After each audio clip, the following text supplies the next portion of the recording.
अभी हाल ही में नांगल चौधरी विधानसभा से पूर्व विधायक अभय सिंह यादव जी ने एक नांगल चौधरी हल्के के गांव बुंगारका में एक सियासी जलसा किया था। जो उन्होंने कहा मैं ज्यों का तो आप लोगों के सामने बोलूँगा। मैं ठीक बिल्कुल वैसे ही आपके सामने दोहराऊंगा जैसा कि उनके द्वारा कहा गया था। कल परसों सोशल मीडिया पर एक लड़के ने एक वीडियो डाल रखा था। उसमें वो एक जगह कहता है कि एक हाउस का नाम लेता है, कहता है कि वो हाउस तो नर्सरी है नेताओं की। मुझे हंसी आई। मैंने कहा नर्सरी तो ठीक है, मान लेते हैं, क्योंकि टिकटें बांटते हैं तो नर्सरी तो कहा जा सकता है, लेकिन नर्सरी तो होती है तो पौधों की नर्सरी में पौधे लगते हैं, उसका पेड़ बनता है, पेड़ बड़ा करते हैं, उस पर फूल फल लगते हैं, फलों को जम खाते हैं, उसकी छांव में बैठते हैं। लेकिन एक दूसरी नर्सरी मुर्गों की भी होती है। तो ये जनता बताएगी कि वो नर्सरी कौन सी चला रहे हैं। मेरी तो समझ में आया नहीं। ये था हमारे पूर्व विधायक अभय सिंह यादव जी का पहला बयान। तो मैं आप सबके बीच में मेरा परिचय करवा दूं। मैं ही वो लड़का हूं जिसकी वीडियो का जिक्र पूर्व विधायक जी अभय सिंह यादव जी ने किया। मेरा नाम विकास यादव है। मेरा गांव बड़कोता है। मैं वर्ष 1999 में कारगिल का जो युद्ध हुआ था, युद्ध लड़े मेरे पिताजी स्वर्गीय देशराज यादव जी का बेटा हूं मैं। और राव इंद्रजीत सिंह की सरपरस्ती में नांगल चौधरी के स्थानीय विषयों में अपनी भागीदारी राजनीतिक हस्तक्षेप करता हूं। पूर्व विधायक जी ने दूसरी बात को जो कोट किया, जो कहा उन्होंने कहा इनकी हिम्मत देखो, कहते हैं कि पार्टियों को सीधा वोट देने, नाम लेता है बाकायदा भाजपा पार्टी का, कि पार्टियों को सीधा वोट देने का ऐसा नहीं होता, उस फला नेता के नाम से वोट दो ताकि उसका एहसान होगा। अरे मेरे भाई, 21वीं सदी में हम चल रहे हैं। अगर 21वीं सदी का प्रजातंत्र भी व्यक्तियों को वोटों का ठेकेदार बना देगा तो ये प्रजातंत्र हमारे देश का कहाँ विकसित हो पाएगा, ये देश कहाँ जाएगा। तो भाइयों, मैं आपको विशेषकर नौजवान साथियों को मैं कहता हूँ कि इसमें आप विचार कीजिए। क्या इस क्षेत्र की राजनीति को एक घर की जेब में डाल के बंद किया जाना उचित है? क्या कोई क्षेत्र का नवयुवक जो राजनीति की इच्छा रखता है अपनी इच्छा से अपने काम के ऊपर नहीं जा सकता? क्या कोई काम करने वाला व्यक्ति राजनीति में जिंदा नहीं रह सकता? मैं पूर्व विधायक अभय सिंह जी द्वारा कही गई तंज और रंज भरी अर्गनल बातों पर विस्तार से अपनी जानकारी रखूंगा, अपनी बात रखूंगा। सबसे पहले तो पूर्व विधायक जी का मैं शुक्रिया करता हूं कि इस लड़के में ऐसा मादा दिखा जिसने उनको विवश कर दिया कि उन्होंने अपने दिल में धधकती इस लड़के के प्रति प्रतिशोध की आग और नफरत को बुंगारका के सार्वजनिक सियासी मंच से अभिव्यक्त किया। इस लड़के ने उनको बाध्य कर दिया। वो शख्स मजबूर हो गया अपने कद के साथ साथ इस लड़के के कद की पैमाइश को। फिर से एक बार पूरी इज्जत और सम्मान के साथ पूर्व विधायक जी का धन्यवाद और शुक्रिया कि आज इस लड़के का सियासी कद उनके गुरूर, अभिमान, घमंड और एहसान फरामोशी ने उनके खुद के कद से काफ़ी ऊंचा कर दिया। इसकी वजह बने अद्भुत प्रभावशाली व्यक्तित्व के धनी मेरे महबूब नेता, राजनीतिज्ञ, भारत सरकार में मंत्री राव इंद्रजीत सिंह जी। मुझे नाज है खुद पर कि मैं राव इंद्रजीत सिंह की रहनुमाई में, उनकी सरपरस्ती में खुद का सियासी सफ़र शुरू किया। अब सुनो पूर्व विधायक जी, मुर्गों की नर्सरी नहीं, लोकतंत्र की प्रयोगशाला है वो हाउस। नांगल चौधरी की एक सियासी सभा में पूर्व विधायक अभय सिंह जी द्वारा जो शब्द बोले गए वो केवल एक युवा पर तंज नहीं थे, सिर्फ एक युवा पर नहीं, सभी युवाओं पर तंज थे जो राजनीति में आगे बढ़ने के लिए मेहनत कर रहे हैं। वो लोकतांत्रिक सोच, युवाओं की आकांक्षाओं और उनकी राजनीतिक स्वतंत्रता पर पूर्व विधायक जी द्वारा किए गए प्रहार थे। उन्होंने कहा कि हाउस को नेताओं की नर्सरी कहा जा रहा है और व्यंग में उसे मुर्गों की नर्सरी बता दिया। पहली बात तो साफ कर दूं, उनको जो खुद पढ़े लिखे काबिल सरकारी बाबू कहते हैं, मुर्गों की नर्सरी नहीं होती पूर्व विधायक जी, पोल्ट्री फॉर्म होता है। और राजनीति में नेताओं की नर्सरी नहीं, संघर्ष की प्रयोगशाला होती है। जिस हाउस का नाम लिया वो रामपुरा हाउस सत्ता का नहीं, राजनीतिक सपनों का हाउस है। जिस हाउस को लेकर कटाक्ष किया गया वो मुझ जैसे उन सैकड़ों सामान्य घरों के लोगों का राजनीतिक सहारा है, जिसकी कोई पारिवारिक राजनीतिक पृष्ठभूमि नहीं रही। लेकिन उस हाउस के नेता का ही असर है, जिनकी मेहनत से अभय सिंह जी वर्ष 2014 में सरकारी बाबू से माननीय विधायक कहलाए और उनकी एक पहचान इस इलाके में बनी।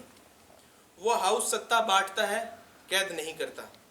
वो हाउस युवाओं के भविष्य निर्माण में हर संभव मदद करता है, ना कि भाई भतीजावाद करते हुए नौकरियों को अपने घर वालों तक सीमित कर देता है। वो हाउस राजनीति में प्रवेश का द्वार है, जहां से इस क्षेत्र के चाहे कांग्रेस हो या भाजपा के नेता उस हाउस के रसूख के दम पर ही आज नेता कहलाते हैं और जिनकी पहचान हुई है। चुनाव हारने के बाद शब्द बदल जाते हैं और तर्कों की जगह तंज ले लेते हैं। जिस हाउस के प्रभाव से पूर्व विधायक 2014 में चुनाव जीते थे, तो स्वयं चिंतन करें कि 2024 का चुनाव क्यों हार गए सरकारी बाबू। आज उसी हाउस को उनके द्वारा मुर्गों की नर्सरी कहा जा रहा है। ये बयान राजनीतिक नहीं, हताशा का बयान है। 21वीं सदी का लोकतंत्र व्यक्ति का गुरूर नहीं, विचार से चलता है।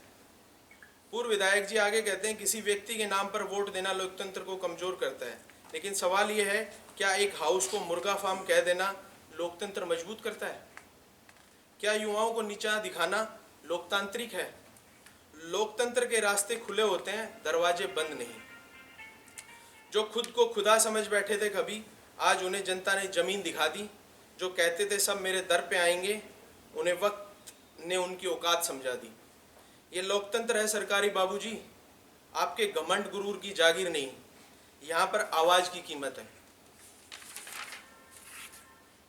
जो समझे खुद को ही सब कुछ, उनकी हार में ही जनता की जीत है।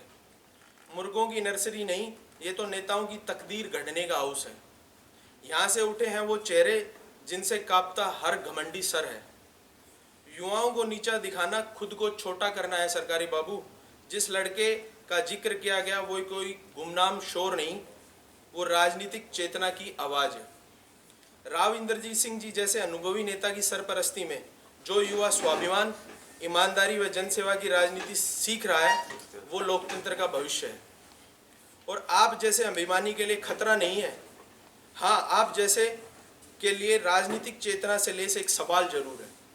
जो कल तक सत्ता के गलियारों में अपने नाम की अनक दिखाते थे, आज वही शब्दों के कुन बोथरदार से अपना दर्द छुपा रहे हैं। लेकिन याद रखिए, वक्त की अदालत में तंज नहीं, सादगी पेश होती है और लोकतंत्र में गुरूर नहीं, विचार चलते हैं। उन्होंने बहुत सारी बातें उस जलसे में, सियासी जलसे में भुंगारका में कही। उनमें से कुछ चीज़ें मैं आपके बीच में बताना चाहूँगा। ये तो जो उन्होंने मेरे बारे में दो वक्तव्य दिए, उनका रिप्लाई था। पूर्व विधायक जी ने एक बात कही कि व्यक्ति के माध्यम से वोट देने की बात कही है मैंने। पूर्व विधायक जी को हार का ना इतना बड़ा सदमा लगा है कि मुझे लगता है कई बार की वो मानसिक स्थिति उनकी थोड़ी सी डगमगा सी गई है। वो नौजवानों को से कह रहे हैं कि लोकतंत्र किस तरफ जा रहा है, कि व्यक्ति को वोटों का ठेकेदार बनाया जा रहा है। शायद वो भूल गए, 2019 का चुनाव भूल गए, 2014 का चुनाव भूल गए और 2024 का चुनाव भूल गए। देश का चुनाव, इस देश के युवाओं ने मोदी जी के नाम पर, एक व्यक्ति के नाम पर वोट डाले और प्रधानमंत्री जी नरेंद्र मोदी जी को प्रधानमंत्री बनाया। 2024 में पूर्व विधायक जी के टेरिये, एक शब्द यूज किया था, मैं उनको फिर से उनके लिए कहता हूं कि पूर्व विधायक जी के टेरिये, उनको कथित विकास पुरुष कह रहे थे। क्या वो भाजपा की विचारधारा थी? सरकारी बाबू 2014 में जनता के आशीर्वाद और राव इंद्रजीत सिंह जी के नाम पर ही विधायक बने थे। तो ये व्यक्ति के माध्यम से वोट की, ये मैं उनका जवाब दे रहा हूँ कि व्यक्ति के माध्यम से वोट उन्होंने भी लिए हैं। व्यक्ति के माध्यम से इस देश की सरकार बनी है और मोदी जी 3 बार प्रधानमंत्री बने। विधायक जी साथ साथ ये भी बता दें कि नांगल चौधरी की युवाओं के लिए, राजनीतिक और रोजगार के लिए उन्होंने क्या किया। अभी हाल ही में नांगल चौधरी मार्केट कमेटी के चेयरमैन नियुक्त हुए। उनके प्रभाव के व्यक्ति बताते हैं, उनके समर्थक हैं शायद वो। क्या वो युवा हैं? और कमेटी में कितने सदस्य युवा हैं, जरा विधायक जी, पूर्व विधायक जी ये भी बता दें। बहन आरती राव जी के सहयोग से 7 मार्केट कमेटी के चेयरमैन बने, उनमें से 5 युवाओं को जनता की सेवा करने का मौका मिला, जिनकी उम्र मात्र 37 साल से कम है। और मैं साथ साथ पूर्व विधायक जी को चुनौती देता हूं कि वो अपने घर के व्यक्ति के अलावा नांगल चौधरी हलके से किसी भी आम घर के युवा को 2029 विधानसभा चुनाव का लड़ने का मौका दें। मैं वादा करता हूं एक युवा के तौर पर मैं उस युवा का साथ कंधे से कंधा मिलाकर दूंगा, दिन रात तन मन धन तीनों तरीके से दूंगा। साथ साथ वो ये भी बताएं कि अधिकारी रहते हुए उन्होंने जिला महेंद्रगढ़ के लिए किन किन विकास कार्यों में अपना योगदान दिया। एक दूसरा वो जिक्र करते हैं कि नहरी पानी का बड़ा जिक्र करते हैं, बड़ा श्रेय लेते हैं।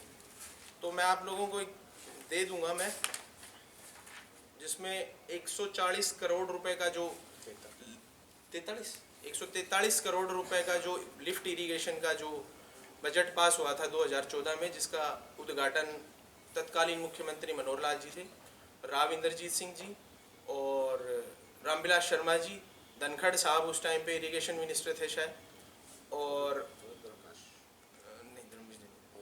ओम प्रकाश रेड्डी जी। वो पत्थर लगा हुआ है नसीपुर में, नहर जो जाती है उस पर पत्थर लगा, और उसी नहर पे आगे चल के, नहर पे बड़ा शौक है विधायक जी, पूर्व विधायक जी को ये कहने का कि जी नहर पे चल के पानी लेके आए हों, तो उसी नहर से, उसी पत्थर से, वहाँ से आगे चल के देखे, एक आगे पत्थर लगा हुआ है दोचाना डिस्ट्रीब्यूटरी का। 1981 में राव वीरेंद्र जी उस टाइम पे कृषि मंत्री हुआ करते थे, जिस हाउस की वो जिक्र कर रहे हैं, और उन्हीं के कर कमलों द्वारा, राव वीरेंद्र जी के कर कमलों द्वारा उस दोचाना डिस्ट्रीब्यूटरी का उद्घाटन, वो भी पत्थर लगा हुआ है। मैं आप लोगों को उसकी फोटो सहित वीडियो भी दे दूँगा। मेरे वाले में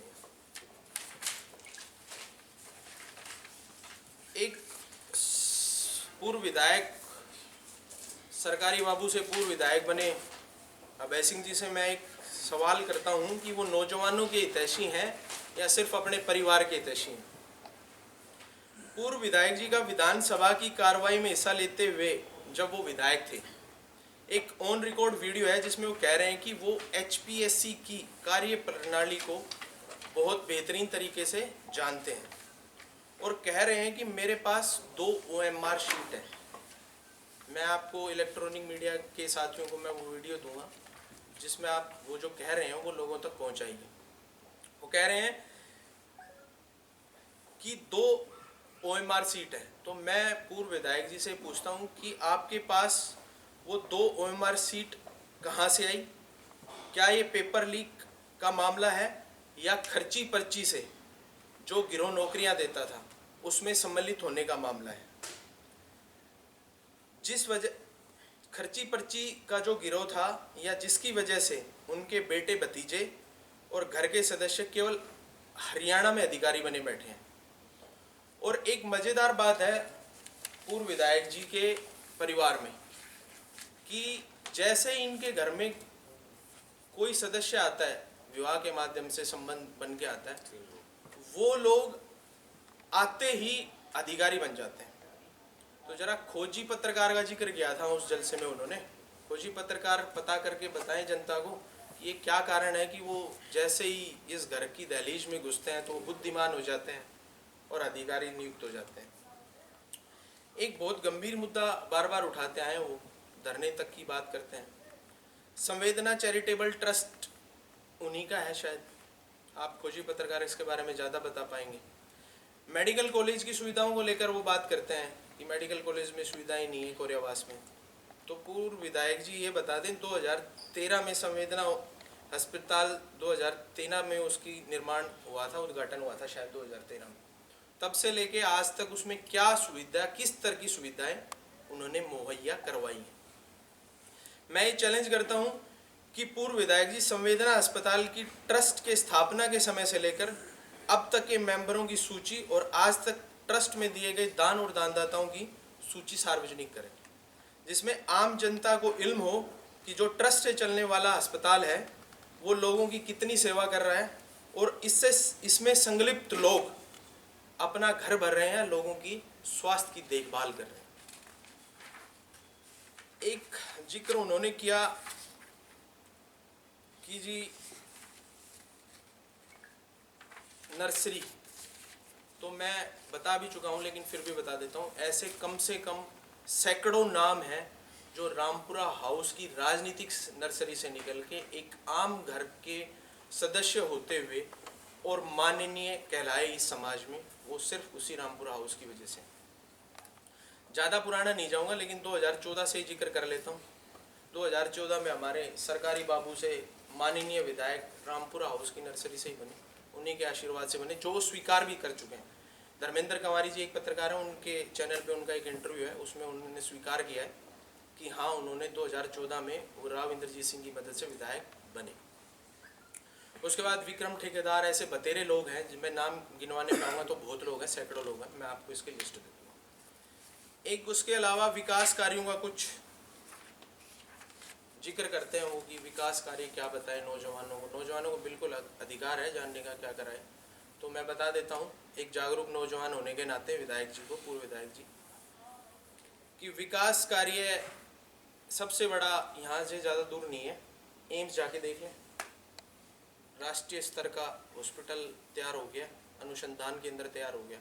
बिल्कुल बाजू में चले जाएं, कोरेवास मेडिकल कॉलेज चले जाएं, और बाजू में चले जाएं सेंट्रल यूनिवर्सिटी चले जाएं, ठीक है जी। और शायद सेंट्रल यूनिवर्सिटी से तो उनके कोई परिवार के सदस्य अभी डॉक्टरेट भी करी है उन्होंने शायद, तो पता कर लेंगे थोड़ा सा। उसके बाद सैनिक स्कूल चले जाएं, गोठड़ा टप्पा, ऐसे बहुत सारे काम है, मैंने लिस्ट बना रखी है, मैं आप लोगों को दे दूँ। ये मेरी बात थी पूर्व विधायक जी को और यही मेरा जवाब था। आप आमंत्रित हैं, सवाल कर सकते हैं मुझसे।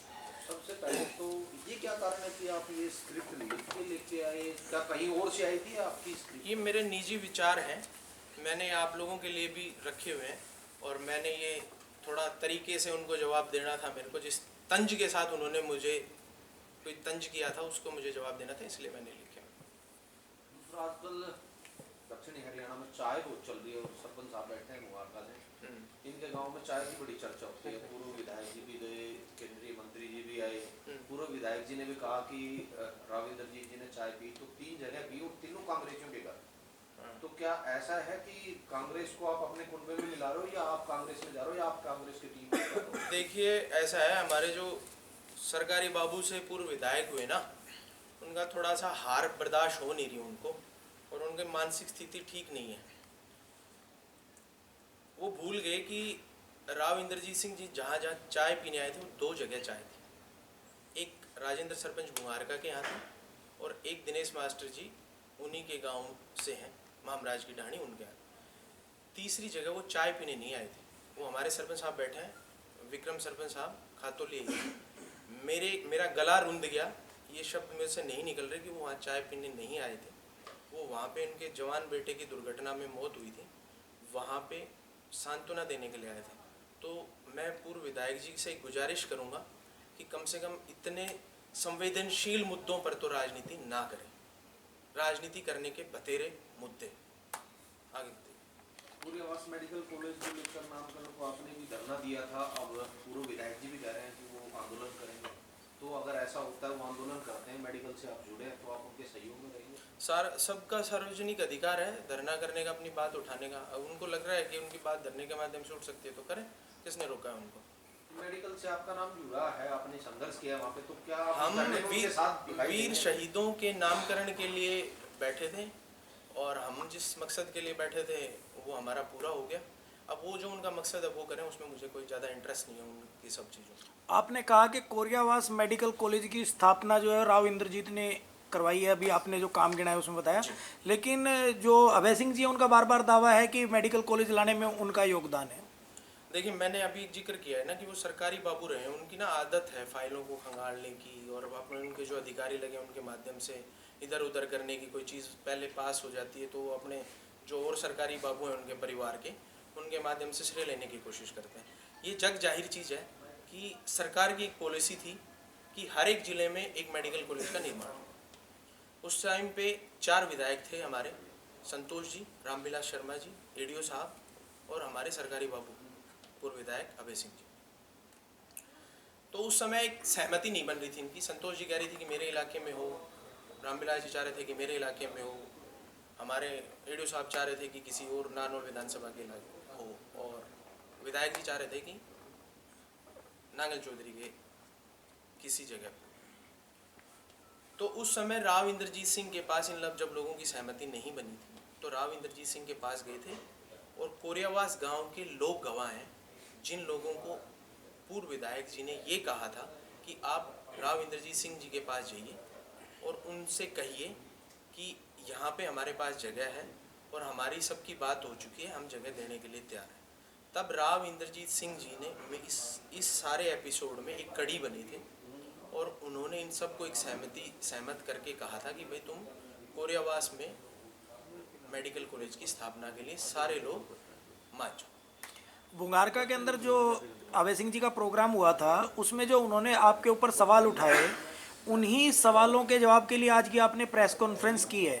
तो ऐसा क्या आपको लगता है कि ऐसा क्या कारण था कि बड़े बड़े नेता हैं, राव इंद्रजीत सिंह का भी विकल्प उनको माना जाता है, बड़े नेता हैं, उनको आपका नाम लेना पड़ा है? ऐसा क्या आप उनकी आंखों में अखर रहे हो? क्या दिक्कत है? आप बताया ना आपको ये कि वो उनकी छटपटाहट है, हार से उनका जो है मानसिक संतुलन डगमगा गया है।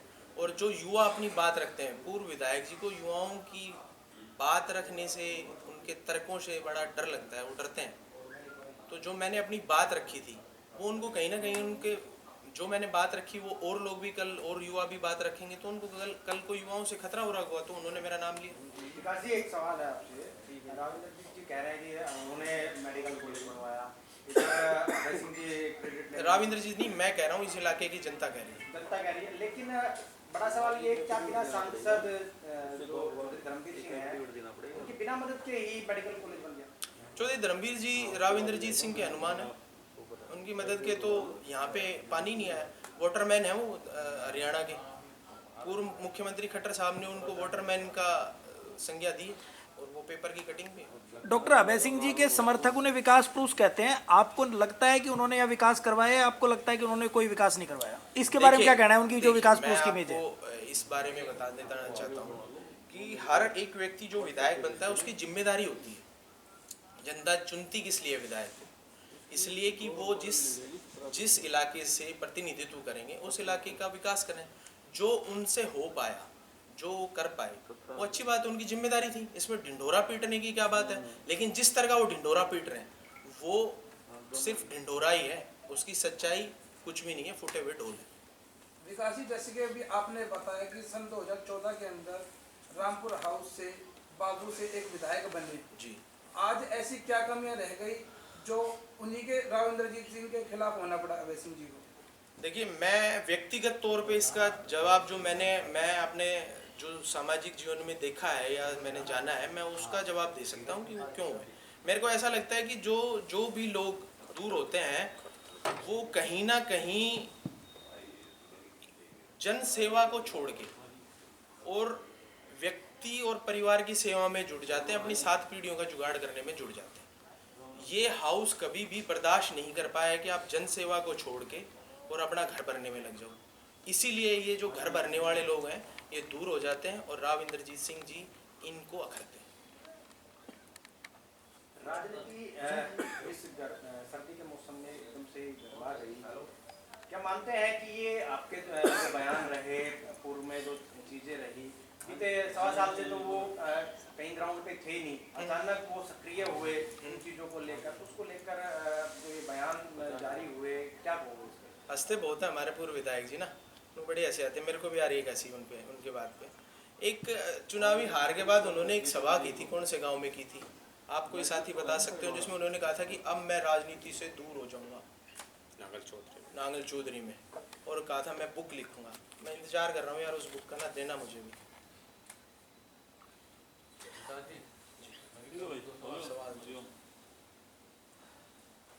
आपने मेडिकल कॉलेज में नामकरण को लेकर धरना दिया जी, शायद आप उसके प्रेजेंट थे जी।